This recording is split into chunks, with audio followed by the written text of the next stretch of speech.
muy, pero muy especial. Bolivia, producir alimentos, única forma de salir del laberinto de la pobreza. Para ello hemos invitado a dos eminencias, y lo digo sin ningún complejo, todo lo contrario, orgulloso de que esté yo con dos profesionales del más alto nivel. El magíster Marín Condori Mamani, a quien le doy la más cordial bienvenida. Le voy a después pedir que nos dé un breve resumen de su formación y lo que él ha hecho por lo que es la producción y el agro. Bienvenido, Marín. Muchísimas gracias por la invitación. Tenemos también la presencia de nuestro magíster Gary Rodríguez Álvarez, que todos lo conocen porque siempre está escribiendo artículos, está permanentemente mostrando a través del Instituto Boliviano de Comercio Exterior lo que son las alternativas que tiene Bolivia y cuál es la proyección que va a tener Bolivia de acá en el corto y mediano plazo. Bienvenido, Gary. Buenas noches, muchas gracias por la invitación. Quiero inicialmente, antes de pasar a escuchar un video, permitirle a Marín que nos cuente un poquito de su formación profesional, qué estudió, qué hizo, y después le voy a pedir yo a Gary que complemente con aquello que a veces a uno le cuesta presentarse, pero que considero que usted lo hizo muy bien cuando me lo presentó y me dijo y me sugirió que venga el ingeniero Marín. Ingeniero.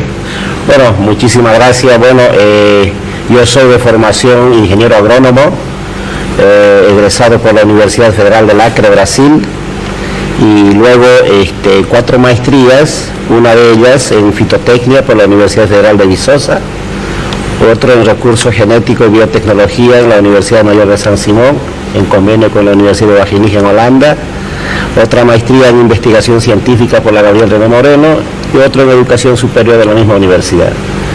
Mi experiencia profesional, he sido técnico investigador en la Asociación de Productores de Oleaginosa y Trigo ANAPO por 15 años. Hemos estado últimos cargos en la gerencia técnica y recientemente también hemos sido en el gobierno transitorio como director nacional del INIAF, Instituto Nacional de Innovación Agropecuaria Forestal, dependiente del Ministerio de Desarrollo Rural y Tierras. Esos son mis trayectorias profesionales y la experiencia académica. ¿Cuál es el aporte que ha hecho el ingeniero Marín, que usted me lo resumió bastante bonito, Gary? Bueno, yo diría que hablando de esta Santa Cruz que acoge a los migrantes, pues definitivamente hay que destacar a un profesional orureño que ha sido bienvenido a esta tierra, pero que le está dando a esta tierra mucho de su saber como fitomejorador. Ha mencionado instituciones donde ha trabajado, pero no ha dicho, por ejemplo, una cosa que es espectacular.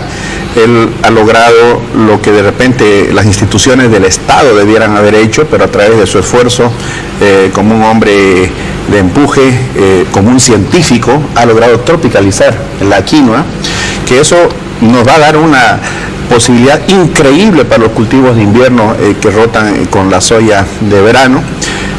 Marín es un especialista en la materia, es un conocedor no solo desde el punto de vista teórico, ¿no?, sino desde el punto de vista práctico. Yo me ufano no solamente de conocer a un buen profesional, sino también un hombre comprometido con el desarrollo de la región, del país, y como un hombre honesto, eso hay que decirlo, el que realmente aplica el conocimiento en beneficio no solo propio, que eso es totalmente legítimo, sino en beneficio de la sociedad, es algo digno de destacar. Gracias, Gary. Yo quiero un poco, para los que no lo conocen, Gary, porque yo sé que muchos, y en su mayoría los cruceños y los bolivianos lo conocen, Gary es un destacado profesional que permanentemente está escribiendo en todos los medios, está siendo permanentemente entrevistado en todos los medios, porque en definitiva el Instituto Boliviano de Comercio Exterior es una alternativa, el comercio exterior, para poder nosotros salir de este enclaustramiento de pobreza, porque la pobreza es muy fácil combatirla, se combate la pobreza generando riqueza, la riqueza a través de la producción con la inversión con el ahorro, y el ahorro solamente es posible a través del empleo. Por tanto, es fácil combatir la pobreza porque es generando riqueza. Y eso es en lo que siempre ha estado y está orientando Gary. Quiero que para que entremos en un pequeño diálogo, veamos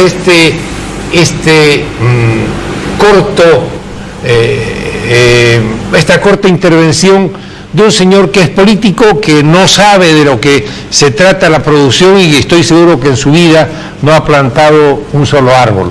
Escuchémoslo, por favor, Víctor Hugo, cuando usted guste. Por la tierra, para que nadie en este país tenga más de 2.000 hectáreas, compañeros y compañeras. Vamos a distribuir la tierra, vamos a seguir distribuyendo la tierra.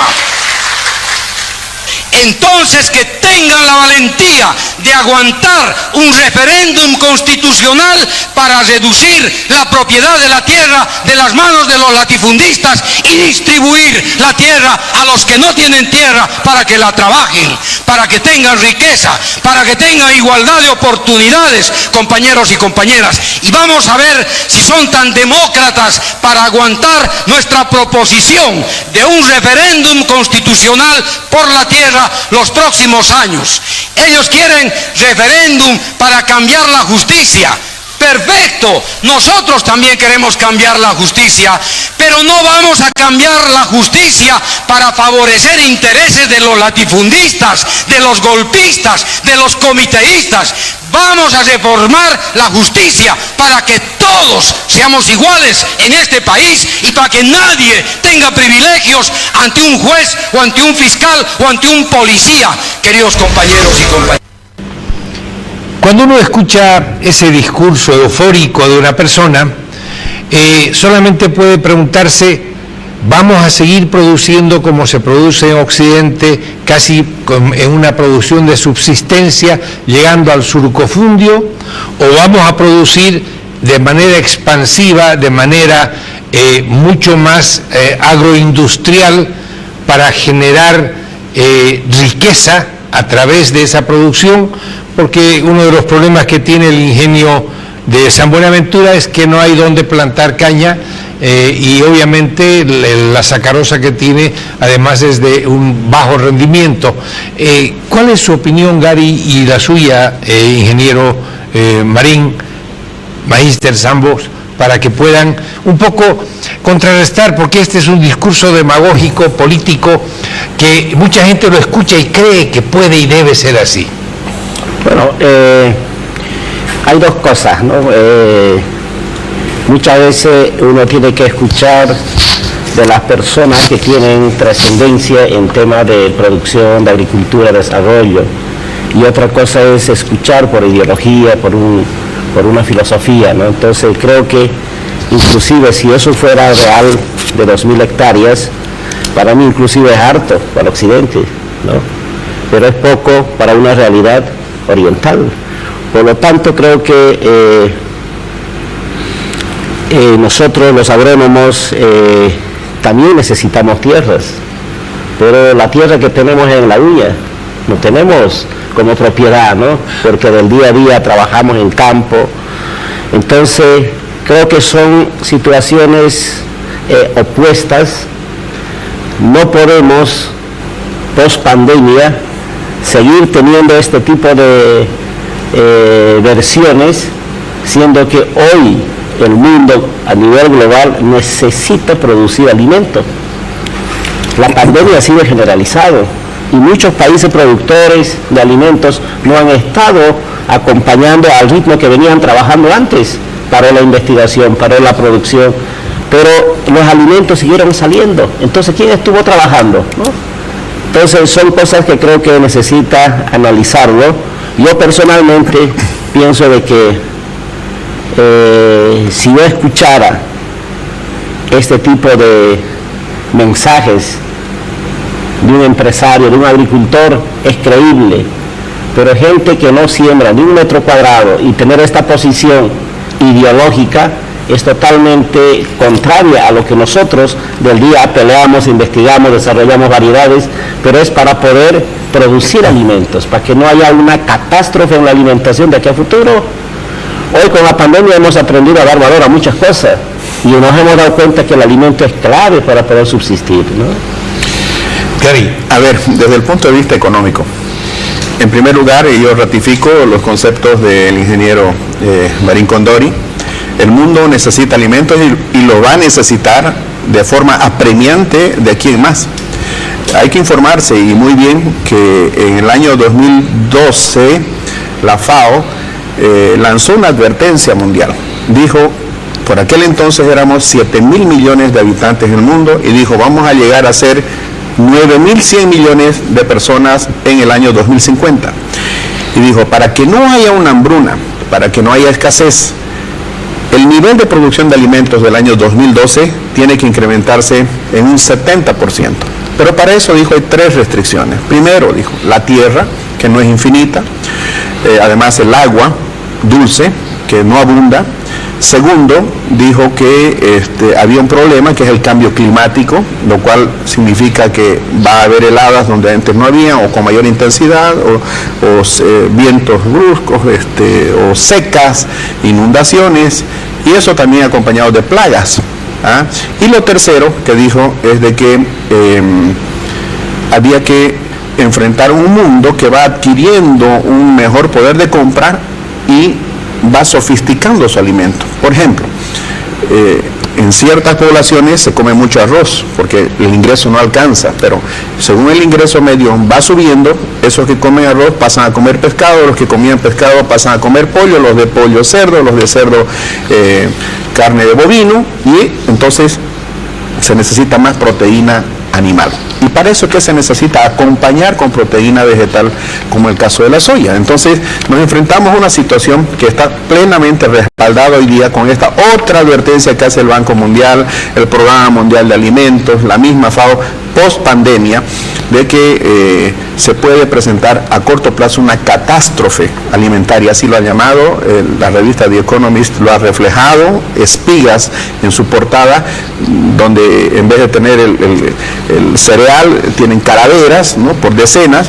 ¿Por qué? Porque los alimentos han ido en sus precios a las nubes, y claro, eso no se va a solucionar con producción a pequeña escala. Entonces, como economista, me gustaría recordar que en el año 1952, o diré mejor, hasta 1952, habían departamentos que producían muchos cereales, pero resulta que con este tipo de acciones se destruyó la forma de producir en las grandes fincas, así le llamaban, se repartió la tierra, no se enseñó a los campesinos a cultivarla y se minifundizó la producción. ¿Y cuál es el resultado? Que departamentos que producían trigo, por ejemplo, hoy día tienen que consumir el trigo que se produce en Santa Cruz.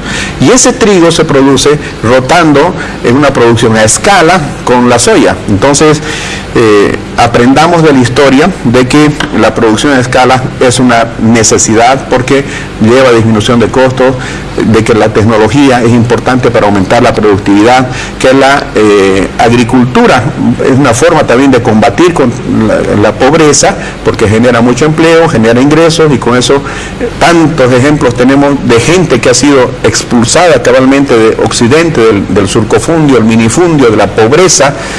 Han venido aquí a Santa Cruz y hoy día son empresarios del agro. No solamente son agricultores, prestan servicios agrícolas, se han capitalizado, tienen dinero por millones de dólares, no de bolivianos, porque han entrado en este modelo. Los papeles, finalmente, la estadística es lo que nos va a decir a nosotros qué es lo que funciona y qué es lo que no funciona. Este es el caso exitoso de un producto que se llama soya, que se empezó experimentalmente a cultivar en los años 80 y en forma creciente, según se abrió el mercado internacional en los 90, ha ido creciendo principalmente en los mercados andinos y también en el mercado libre.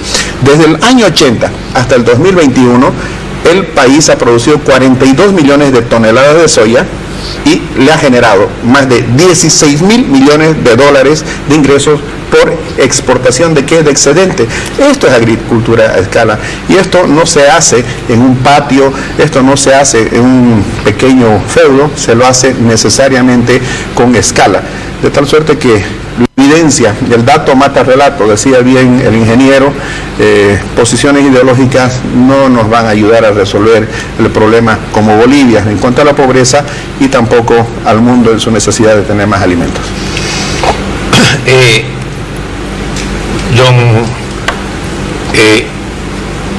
Ingeniero Marín Condori, hay 3 elementos que yo quiero que usted nos los amplíe un poco más.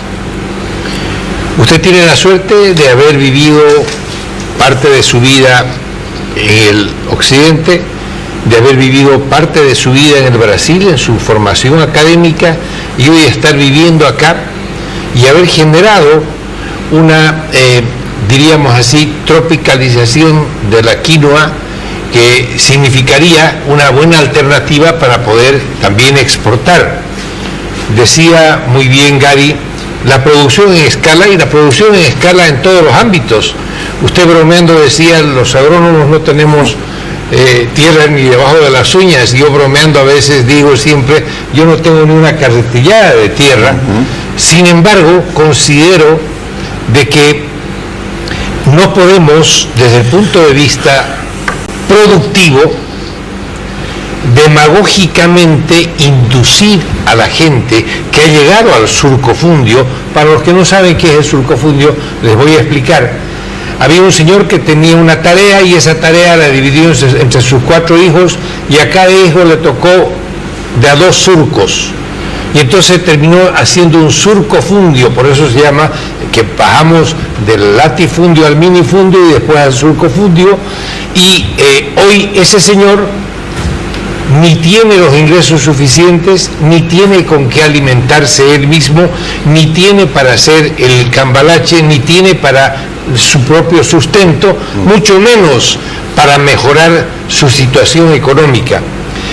Con esa experiencia que usted tiene de conocer el occidente, conocer el oriente, conocer un país como es el Brasil en el ámbito de los alimentos, ¿qué más podría aportar don Magíster Marín Condori, para que la gente entienda? Porque cuando uno lo dice, ah, claro, Cortés está hablando porque es catedrático, usted también es catedrático, por si acaso, en la universidad, al igual que Gary, pero no ha estado nunca en la producción.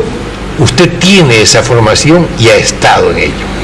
Bueno, en el occidente la realidad en la parte agrícola es totalmente diferente a lo que es la parte oriental.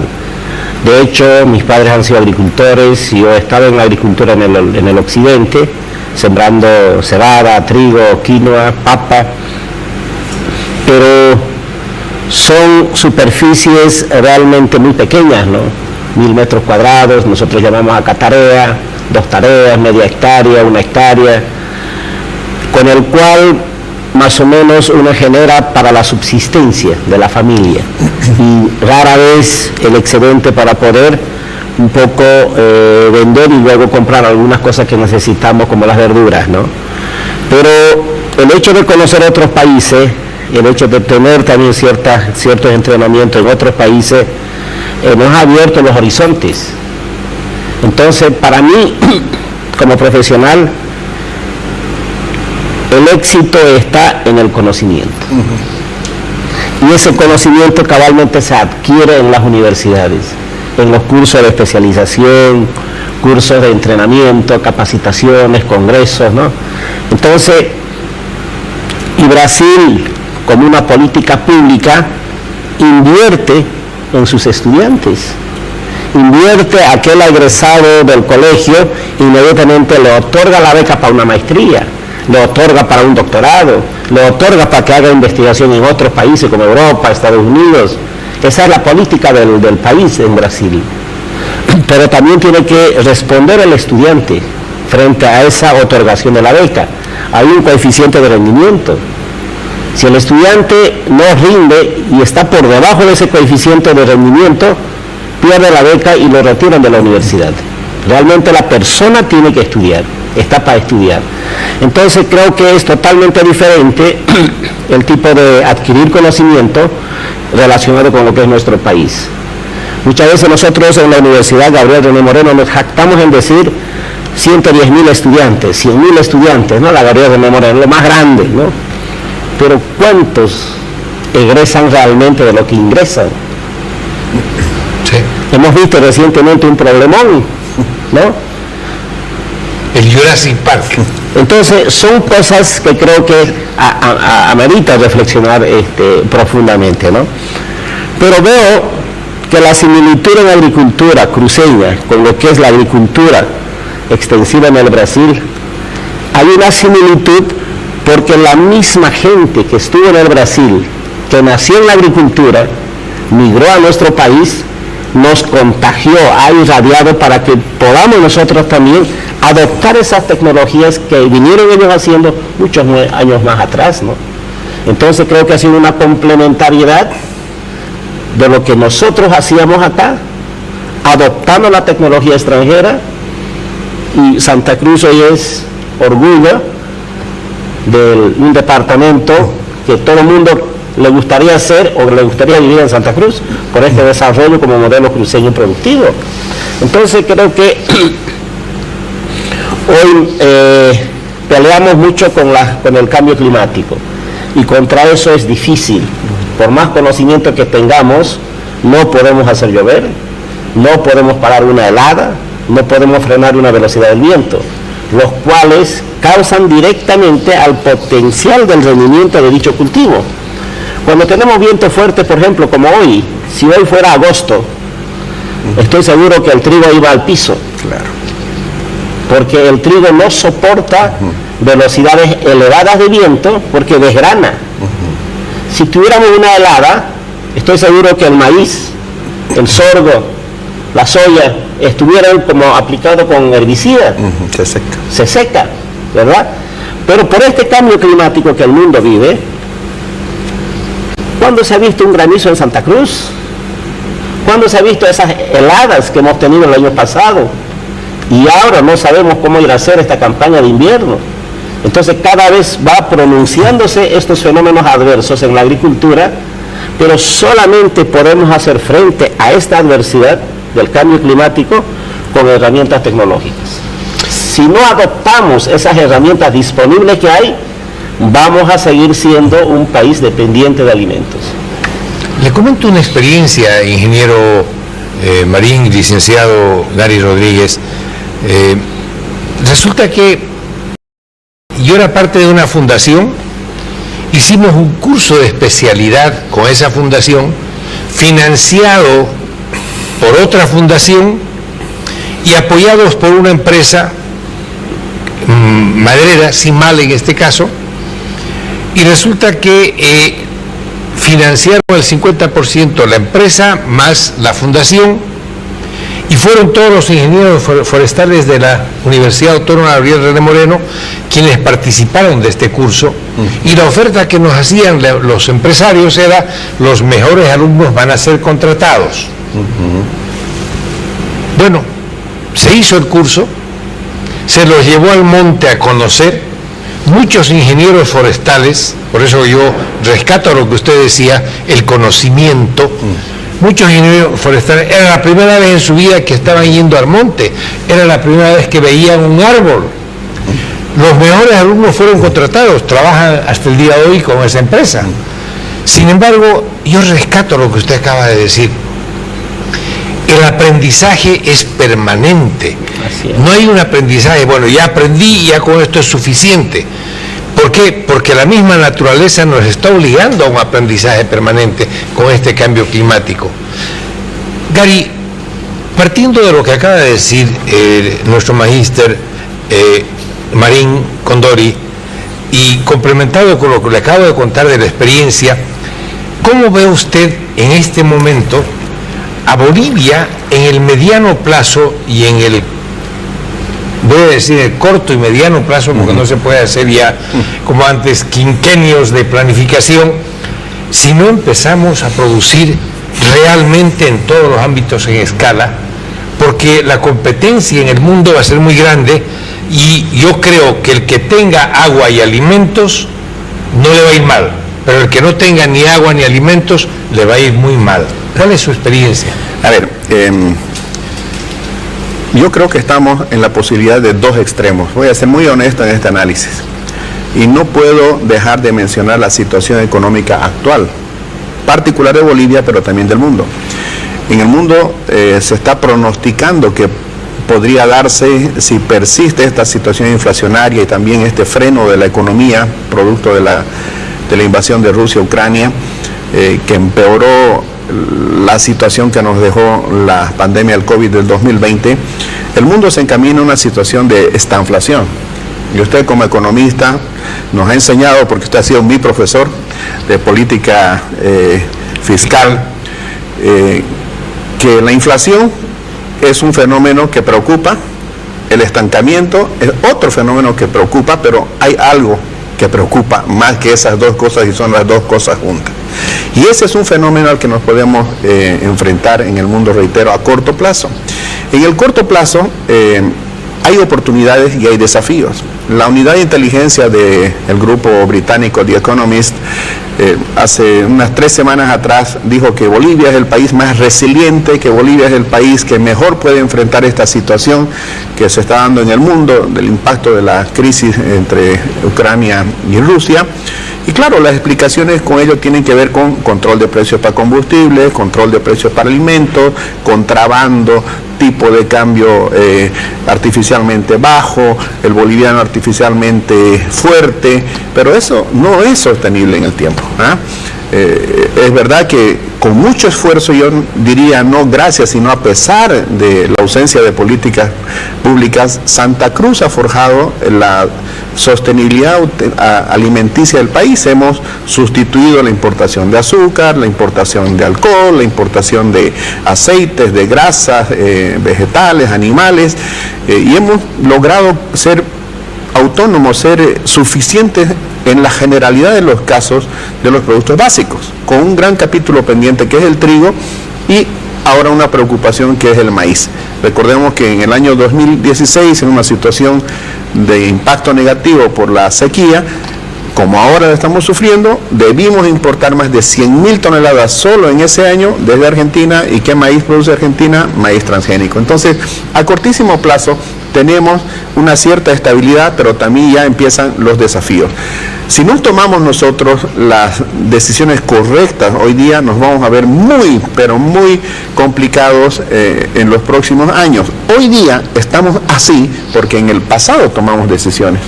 Porque nosotros fuimos por un modelo que en el caso de la soya, solo el año pasado en el caso de la soya, ingresamos 1.365 millones de dólares por exportación de excedentes de aceites crudos, refinados, tortas, harinas, lecitina de soya. Si nosotros hubiéramos hecho esto con el maíz, hubiéramos hecho con el sorgo, hubiéramos hecho con el trigo, etcétera, estuviéramos en una mejor posición. Pero ahora, si hubiéramos hecho caso a las recomendaciones que se hizo en los años 2006 en adelante de ingresar a biotecnología, de ingresar a la producción de biocombustibles, no estaríamos en una situación delicada como la de hoy día. Y voy a fundamentar. El año pasado hemos gastado 1.500 millones de dólares, 1.500 millones de dólares importando diésel. Hemos gastado como 620 millones de dólares importando gasolina. El pronóstico para este año con los precios que se están viendo en el mercado internacional es que podríamos llegar a 3.000 millones de dólares de gastos en apenas 2 productos. ¿Con qué vamos a financiar? Entonces aquí no es el tema de producir como los activistas dicen, produzca su alimento en su jardín, produzca su alimento en su maceta, produzca su alimento en su patio. No es una cuestión de no hacerlo porque no lo debemos hacer. Lo podemos hacer, pero eso no va a resolver el problema del país, la sostenibilidad de esta estabilidad macroeconómica que está fundamentada, quiérase o no, en las exportaciones. El tipo de cambio en Bolivia no se va a mover mientras tengamos reservas internacionales suficientes para atender la demanda que se da en el mercado para comprar productos, para comprar servicios del exterior, para contratar deudas, etcétera. Pero ¿qué pasa si es que nosotros vamos a ir a producir poquito, para nosotros solitos? ¿Con qué vamos a pagar los autos? ¿Con qué vamos a pagar los bienes de capital, la maquinaria? ¿Con qué vamos a pagar los insumos? ¿Con qué vamos a pagar los combustibles? ¿Con qué vamos a pagar los artículos de consumo duradero o no duradero? Eso se paga con dólares. Y los dólares se pueden prodigar de 5 formas. Bueno, en realidad hago este ejemplo y voy a concluir con esto, porque usted me ha dicho qué veo para adelante. A corto plazo vamos a todavía pasar bien este año, pero me preocupa el próximo año en adelante. Entonces, todo depende de que nuestras reservas internacionales netas no diré se mantengan, se engrosen. Y para eso solamente tenemos 5 posibilidades. Exportar más, sustituir importaciones, o sea, si exporto más tengo más divisas, traigo divisas al país. Sustituir importaciones, salen menos divisas del país. Atraer capital externo, para eso tengo que dar condiciones. Contratar más deuda, hemos querido colocar 2.000 millones de dólares en bonos soberanos, apenas colocamos un poco más de 850 millones, una tasa alta. Y lo quinto es que me perdonen mi deuda o que me regalen dinero. Empezaremos por acá, que es lo más chiquito. Esto es improbable, nadie regala dinero en este tiempo, ni siquiera por la pandemia nos condonaron la deuda. Segundo, cada vez es más difícil conseguir recursos externos, porque además somos un país que nos gozamos de ser de ingreso medio bajo, ¿verdad? Entonces ya no tenemos créditos concesionales. Tercero, hemos registrado desinversión nosotros en los años 2019 2020 y una pequeña recuperación en el 2021, pero los capitales están buscando certidumbre, están buscando incentivos, están buscando lugares donde no se les tenga que cambiar las reglas de juego, por ejemplo en la tenencia de la tierra como se está haciendo ahora. Entonces, improbable. Sustituir importaciones lleva su tiempo, cuesta dinero, pero nosotros necesitamos con urgencia sostener nuestras reservas e incrementarlas. ¿Qué nos queda? Exportar. Y para exportar tenemos que exportar grandes cantidades, porque reitero, si solo 2 productos este año van a significar la necesidad de 3.000 millones de dólares, ¿de dónde vamos a sacar ese dinero? Si no tenemos ese dinero, lamentablemente, para que la gente lo entienda, se va a mover el tipo de cambio y eso significa inflación, significa pérdida de poder adquisitivo, etcétera. Para evitar eso, ¿qué tenemos que hacer? Exportar más. Para exportar más, ya lo dijo usted, tenemos que producir más. Para producir más hay que invertir más. Para invertir más hay que dar condiciones. Y 3 son las condiciones básicas. Seguridad jurídica, que no nos estén cambiando las reglas de juego cada día. Segundo, seguridad de mercados, de exportación, pero también una competencia legal en el mercado interno. Chao contrabando. Y lo tercero, seguridad de que las políticas públicas que adopte el gobierno sean las que el sector productivo necesita, por ejemplo el caso de la biotecnología. Esto de aquí se logró con un evento, con un solo evento, pero resulta que esta soya ya es pues antigua. La soya que está teniendo el Brasil, que está teniendo la Argentina, Estados Unidos, etcétera, por Dios, no solamente son resistentes o han sido, digamos, modificadas genéticamente para combatir la maleza, sino que ahora son resistentes al ataque de insectos lepidópteros, que son tolerantes de la sequía. O sea, son materiales genéticos mucho más avanzados que los nuestros, ¿verdad? Y acabaré con esto. El año pasado, decía, hemos exportado 1.365 millones de dólares en soya y derivados. Si nosotros hubiéramos tenido los eventos apilados que tiene el Brasil y las buenas prácticas agrícolas, sin mover un dedo, sin aumentar 1 metro cuadrado de extensión de tierra, hubiéramos tenido 700 millones de dólares adicionales de ingresos. Y este año, con los precios que estamos viendo en el mercado internacional, 1.000 millones de dólares adicionales. ¿Por qué? Porque en vez de producir 2 toneladas por hectárea, produciríamos 3. Y ojo, no solo se trata de vender grano o vender torta, ya tenemos que pensar en vender valor agregado, carne. La carne bovina el año pasado nos ha prodigado 100 millones de dólares. Lo hemos hecho en un trabajo público-privado. Por Dios, no podemos darnos el lujo de equivocarnos, porque el futuro depende de las decisiones que tomemos hoy. Magister Marín, lo que acaba de decir él es una especie de análisis económico. ¿Cómo complementa usted ese análisis económico en su conocimiento como agrónomo, con las maestrías que tiene en el ámbito de lo que es el manejo, no solamente de la producción agrícola, sino también de la tenencia de la tierra? Bueno, primero referido a la tecnología, todos los cultivos que sembramos en Santa Cruz principalmente son 5: soya, trigo, maíz, está el sorgo, la caña, ¿no? El algodón creo que está Bajito. muy bajo, pero esos 5 cultivos que son modelos de una agricultura conservacionista, porque les sirve en modelos de rotación de cultivos. Entonces creo que eso es una tecnología que un poco va a hacer frente a estas condiciones de falta de agua. La siembra directa, por ejemplo, tú no necesitas remover la tierra, por lo tanto hay un acúmulo de agua en el perfil del suelo suficiente como para cuando falte agua podamos contar con lo que está abajo. Pero eso se hace con sistema de rotación en siembra directa.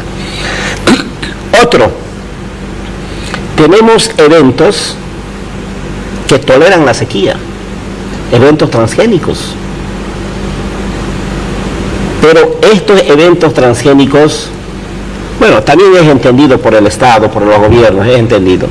Yo creo que ese tema es más político, ¿no? Para su aprobación. Pero esto es una demanda urgente del agricultor. Así es. Yo vengo hoy de San Julián, salí esta mañana a las 6 de la mañana.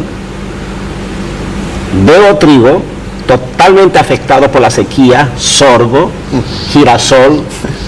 Hay trigo que no va a llegar, yo creo que menos de 1 tonelada por hectárea. O sea que ya no solo es el maíz. No es solo maíz, ¿no? Entonces, pero eso es a falta de agua.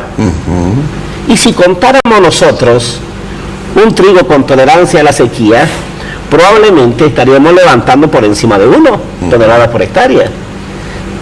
Y nuestro país está en medio de las oportunidades por este conflicto bélico que tenemos entre Ucrania y Rusia. Es el momento de poder nosotros exportar lo que producimos, pero bajo estas condiciones dadas, el no al acceso a la biotecnología, creo que son situaciones muy difíciles para el sector, para el país, ¿no? Por un lado, el Estado nos dice, todos debemos vacunarnos, ¿no?, contra el COVID. Y el COVID es un desarrollo con la tecnología transgénica. Biotecnología.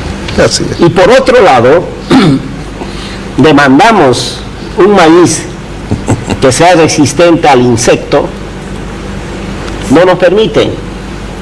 Pero que cuando falta, sí podemos importar. Pero del país que importamos, casi el 99% son maíces transgénicos. O sea, por un lado estamos poniendo freno y por otro lado estamos autorizando. Entonces, yo sigo insistiendo, estos eventos que estamos manejando hoy, creo que esos eventos también deben desarrollarse localmente, nadie en Bolivia. Y los llamados a hacer esa ciencia son las instituciones públicas del Estado, las universidades, la complementariedad entre ambos, y no se esté creando ciertos feudos, porque todos somos bolivianos y todos queremos ciencia y todos queremos producir alimento. Entonces, creo que la tecnología es clave para poder enfrentar estos fenómenos adversos que estamos viviendo hoy en día. El año pasado, yo sembré en 4 cañadas, en una propiedad que siembra más o menos unas 3.000 hectáreas seguramente.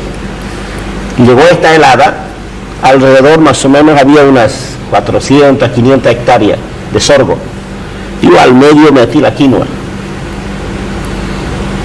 Después de la helada, a los 10 días más o menos, ese sorgo era como pasado con glifosato. Claro. Seco, amarillo pálido, y la quinoa estaba verde. Entonces la quinoa tolera la sequía, Así es. tolera la helada. Entonces, por eso que como Universidad Autónoma Gabriel René Moreno hemos encarado esta investigación, y este 30 estamos lanzando a nivel comercial la primera variedad de quinoa tropicalizada hecha por la Universidad Autónoma Gabriel de Moreno. Sí, a ver, Sí, por cortito, favor. me encanta por eso escucharlo a Marín, pero para bajar un poquito más y para que la audiencia entienda de qué estamos hablando. Cuando hablamos de transgénesis, cuando hablamos de biotecnología, hay mucha gente que demoniza, sataniza esto. Sin embargo, ¿en qué consiste?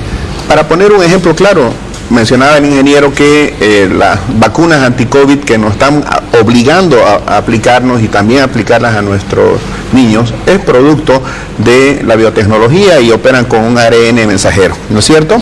Bueno, ¿en qué consiste? Cuando habla, por ejemplo, del trigo tolerante a la sequía, ¿qué han hecho? ¿Y qué ha hecho? ¿Y quién ha hecho? Es una vergüenza, es una verdadera vergüenza que los activistas desinformados, mal informados o quién sabe con qué intenciones dicen así, hablan de las transnacionales. En Argentina, una empresa que se llama Bioceres, con una universidad y con el respaldo del Estado, del gobierno, lo que han hecho es sacar un gen del girasol que no necesita mucha agua porque es un cultivo de invierno y se lo han insertado a el trigo. Por tanto, ese trigo adquiere una cualidad, mejora, por eso decimos semillas genéticamente mejoradas. Es como cuando nosotros nos vacunamos, que nos introducen el virus atenuado para que el cuerpo se defienda cuando venga el verdadero virus a atacar. Por eso es que el niño lo vacunamos contra coqueluche, difteria, polio, etcétera. Bueno, para que se entienda, entre comillas, vacunar las semillas contra el ataque de insectos, contra el ataque de las malezas o contra el ataque de la falta de agua, del estrés hídrico, mejorar la ciencia y la tecnología al servicio del hombre. Yo por eso valoro tanto a Marín, que en momentos en que la quinoa en el interior está bajando su producción, se ha caído la producción de quinoa en el interior, doctor, pero estamos en la tercera parte de lo que producíamos allá por el año 2014, porque no es nomás meterle, ese es un cultivo, monocultivo, ese es un monocultivo. Así es. Pero hay unos activistas aquí, el monocultivo de la soya, vengan a informarse de qué se trata. Se produce soya en verano, en invierno rota eso con maíz, con trigo, con girasol, con sorgo, con chía. ¿Ah? Y alguien va a decir, ay, pobre la tierra, se va a perder su fertilidad. Vengan y conozcan que la soya capta del aire nitrógeno y deja alveolos, así bolsitas de nitrógeno, que es fertilizante natural para que cuando cortan la planta y además el rastrojo queda como capa vegetal, ¿no es cierto? Esa tierra está fértil. Ahí, sin necesidad de revolcar, se siembra maíz, se siembra trigo, etcétera. Entonces, es un ciclo tan virtuoso que tira por tierra, ¿no?, aquello que dicen que es insostenible. Lo venimos haciendo hace décadas y vamos bien. Y si aplicáramos mejor tecnología, todavía nos iría mejor. Entonces, yo una vez más quiero darle este homenaje pues a este boliviano, a este cruceño de oro, así deberíamos decirlo, ¿eh? Tengo que despedirme porque se nos acabó el tiempo, pero yo quiero comprometerlo, Marín, a que venga otra vez y podamos lucirnos acá. Que venga con la quinoa para mostrarla. Y para mostrarla. Pero ya está invitado el 30, ya es el lanzamiento acá. Ahí vamos a estar. Megas. Qué perfecto. Queridos amigos, han escuchado ustedes, se nos hizo muy corto el tiempo cuando uno tiene gente tan interesante, gente con tanta visión de lo que podemos hacer. Para salir de la pobreza debemos dejar de manejarnos política y demagógicamente. Tenemos que manejarnos científica, tecnológica, agrícola, productiva y económicamente. Todo lo demás es solamente cantos de sirena. Y acá tenemos un gran profesional del agro, un gran profesional de la economía, que nos han dado una cátedra, por lo cual yo me siento totalmente complacido y me siento de verdad como nunca agradecido de poder haber escuchado lo que acabo de escuchar, porque veo que si nosotros hiciésemos caso a nuestros profesionales, nuestro futuro sería diferente. Buenas noches y muchas gracias.